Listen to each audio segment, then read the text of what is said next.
Hello everyone, मैं शिशिर स्वागत करता हूं आपके अपने यूट्यूब चैनल शिशिर की पाठशाला में। और केवीएस एडमिशन्स को लेके जो कि अभी रिसेंटली चल रहे हैं और कल क्लोजिंग डेट है लास्ट।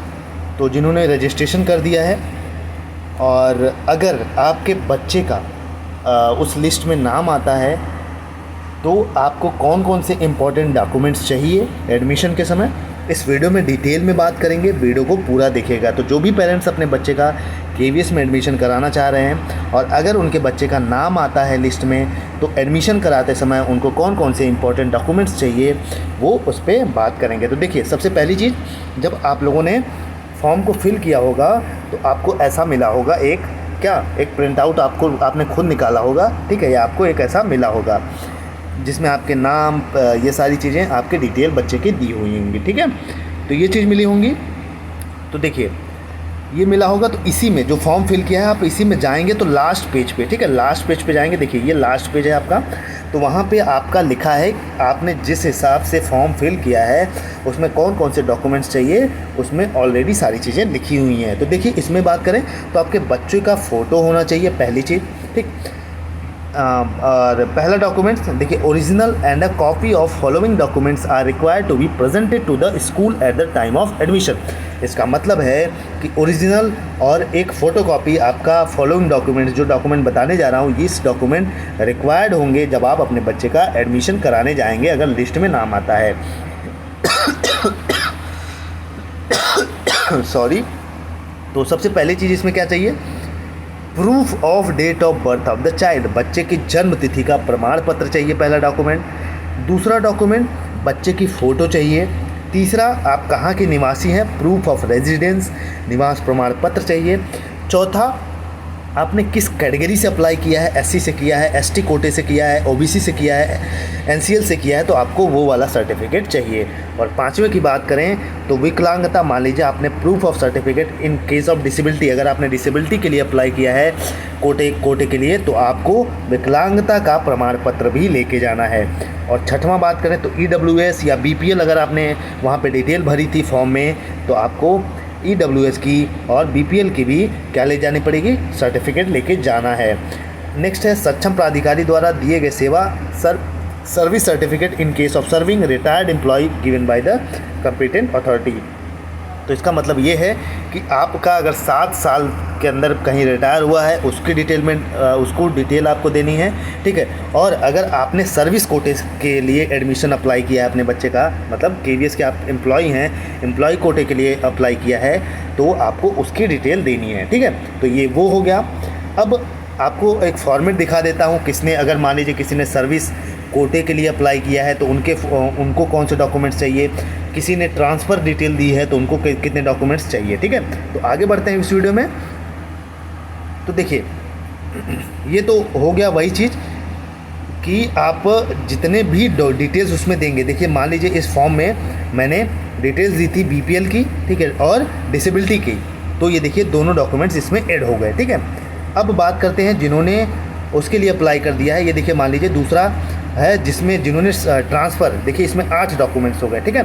जिन्होंने ट्रांसफ़र की डिटेल्स भी वहाँ पे डाली है, अगर ट्रांसफ़र हुआ है 7 साल में, ठीक है, और सर्विस कोटे के लिए अप्लाई किया है तो उनके लिए ये डॉक्यूमेंट्स है, ठीक है। तो देखते हैं, सबसे पहले डॉक्यूमेंट्स चाहिए भैया आपको बच्चे की तिथि, proof of date of birth of the child, बच्चे की जन्म तिथि प्रमाण पत्र चाहिए, बच्चे की फ़ोटो चाहिए, 4-5 फ़ोटो अपने पास रखिएगा। प्रूफ ऑफ रेसिडेंस, कहाँ के निवासी हैं ये चाहिए। एससी, एसटी, ओबीसी, एनसीएल श्रेणी में अगर आपने अप्लाई किया है कैटेगरी वाइज तो आप किस कैटेगरी से बिलोंग करते हैं, प्रूफ ऑफ सर्टिफिकेट केस, ठीक है, एससी, एसटी, ओबीसी के हैं तो ये सर्टिफिकेट चाहिए। पांचवा, विकलांगता, proof of certificate in case of disability, अगर आपने डिसेबिलिटी के लिए अप्लाई किया है कि भैया सेलेक्ट किया है कि हमारे बच्चे के अंदर या डिसेबिलिटी है हमारी ये, तो कोटे के लिए अप्लाई किया है तो आपको वो भी लेके जाना है। वहीं 7वें बात करें तो देखिए, सर्विस मतलब आपका कहीं ट्रांसफ़र हुआ है 7 साल के अंदर, ये अगर आपने फिल कर दिया था, या आपने रिटायर ये सर्विस कोटे के लिए अप्लाई किया था कि हम केवीएस में हैं और हमारे बच्चे का एडमिशन चाहिए, और वहीं आपका 7 साल या सेवानिवृत्त हो चुके हैं, ठीक है, या स्थानांतरण हुआ है उसके लिए, ठीक है।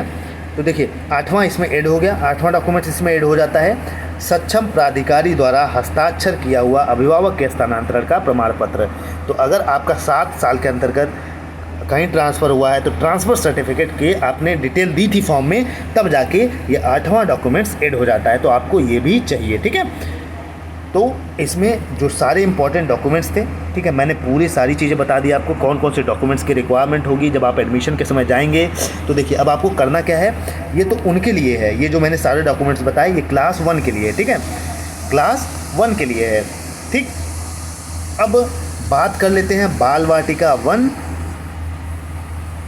ठीक है, बाल वाटिका 1 वाले जो बच्चे हैं उनके लिए, 2 वाले 3, ठीक है, 2 के आगे वाले उनकी बात कर लेते हैं, ठीक है। और जो मतलब क्लास 2 के आगे वाले हैं उनको कौन कौन से डॉक्यूमेंट्स चाहिए। देखिए आपने जब फॉर्म फिल किया होगा, ठीक है, आपने जो भी अपने फॉर्म ऑफलाइन फॉर्म फिल किया होगा, ठीक है, जो भी ऑफलाइन फॉर्म फिल किया होगा उसके साथ आपने डॉक्यूमेंट्स पंच किए होंगे, ठीक है, आपने डॉक्यूमेंट्स पंच किए होंगे। तो जो जो डॉक्यूमेंट्स आपने पंच किए हैं उसकी फ़ोटोकॉपी, ठीक है, उसकी फ़ोटोकॉपी लेके जानी है आपको। मैं बता देता हूँ, जो भी डॉक्यूमेंट्स आपने पंच किया था उसके साथ आपको उनकी फ़ोटोकॉपी लेके जानी है और ओरिजिनल सारे ओरिजिनल डॉक्यूमेंट्स आपको लेके जाने हैं, ठीक है, साथ में। तो जब अगर आपके बच्चे का लिस्ट में नाम आता है तो आपको वो वही जो आपने पंच किया था वो और आपको ओरिजिनल डॉक्यूमेंट्स के साथ लेके जाने हैं, ठीक। और एक चीज़ बता दूँ आपको कि जैसे ही आप जाएंगे आपके बच्चे का लिस्ट में अगर नाम आया, आप ये सारे डॉक्यूमेंट्स लेके जाएंगे, फिर वहाँ पे वेरीफाई होगा, ठीक है, चीज़ें वेरीफाई होती है। ओरिजिनल कभी कभी रख लेते हैं, वो स्कूल के स्टाफ के ऊपर डिपेंड करता है, या तो उसी दिन वापस कर देते हैं, ठीक है।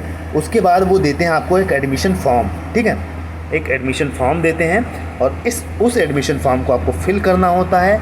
फिल करके आपको सारी डिटेल्स सबमिट कर देनी होती है, ठीक है। उसके बाद आपका एडमिशन प्रोसेस स्टार्ट हो जाता है आपके बच्चे का, ठीक है। तो उसके बाद के प्रोसेस सारे स्टाफ बताते हैं आपको, कोई दिक्कत नहीं होगी। अब इसके अलावा भी माय डियर फ्रेंड्स, अगर आपको जो भी पेरेंट्स देख रहे हैं इस वीडियो को, अगर अब भी कोई दिक्कत आती है तो प्लीज़ कमेंट में ज़रूर मेंशन करिएगा, मैं आपकी पूरी मदद करूंगा। आपका बच्चे का जब तक एडमिशन होगा उसमें क्या क्या प्रोसेस होता है, किस किस प्रोसेस से आपको गुजरना है, कौन कौन से डॉक्यूमेंट्स चाहिए, कब क्या करना है, ये सारे डिटेल्स मैं अपने इस चैनल पे दूंगा। तो अगर आप इस चैनल पे नए हैं तो इस चैनल को ज़रूर सब्सक्राइब कर लीजिएगा, आपको सारी डिटेल्स इस चैनल पे मिलने वाली है। तो अब अगले वीडियो में मैं आपको और अपडेट दूंगा, ठीक है। जो नेक्स्ट वीडियो होगा हमारा उसमें मैं आपके लिए और अपडेट दूंगा कि क्या होगा नेक्स्ट प्रोसेस, कैसे कराना है एडमिशन का प्रोसेस, ठीक है। ये सारी चीज़ें पे मैं वीडियो बनाऊंगा। और मैं बार बार कह रहा हूँ, आपको कोई भी दिक्कत आती है एडमिशन को लेके, डिटेल को लेके, किसी भी चीज़ को लेके, तो आप कमेंट में मेरे मेंशन कर दीजिएगा, ठीक है। मैं उस पर आपको इन्फॉर्मेशन दे दूंगा, ठीक है। आप कमेंट में मेंशन करेंगे तो आपकी प्रॉब्लम हमें समझ में आएगी, और आपकी प्रॉब्लम समझ में आएगी तो मैं उस पर वीडियो बनाऊँगा, आपका सोल्यूशन दूँगा। तो चलिए, ऑल द बेस्ट। इस वीडियो में यहीं तक। जो भी पेरेंट्स देख रहे हैं अगर इस चैनल पर नए हैं तो चैनल को जरूर सब्सक्राइब कर लीजिएगा। जय हिंद, जय भारत।